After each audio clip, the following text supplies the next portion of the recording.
Appreciate you, man. First, just letting me be here. It's always fun to learn the game any way that you can.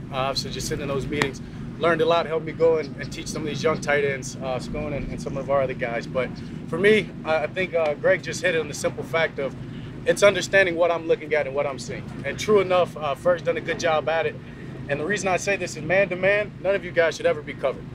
Man-to-man should never be covered. You should know where your quarterback's thinking, where he's thinking about putting that ball away from that defender, because you're a mismatch. You're in your advantage, right? You've got the size bigger than any third-level guy, and you're usually faster than the second level. I know those backers are getting faster, right? But that's where the indication and that's where just understanding where I want to throw the ball and where I want you to be is huge. In that same sense, right? Knowing where you are, knowing if you're number one, if you're number two, if you're number three. Talking about playing in the rhythm and the melody. If you're number one, right, you've got to be there at the time of the number one. We're throwing the spots more times than not on our first read.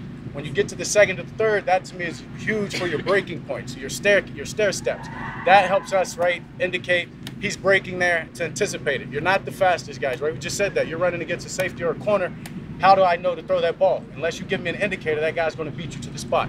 So that's where that staircase, right, on the deep over, all those things matter to me, right? I'm watching the defense. I'm watching the back. I'm not asking you to be my eyes, however, in some offenses that are. But you've got to learn that, right? You've got to grow to that, and you've got to get that freedom. First and foremost, it's learning your quarterback. I know as a tight end, y'all have got an offense, every part of it. I would say I challenge you to the run game, right, pass protection, all that. The next step is truly knowing what your quarterback's thinking when he's throwing you the ball, because you guys are the quarterback's best friend.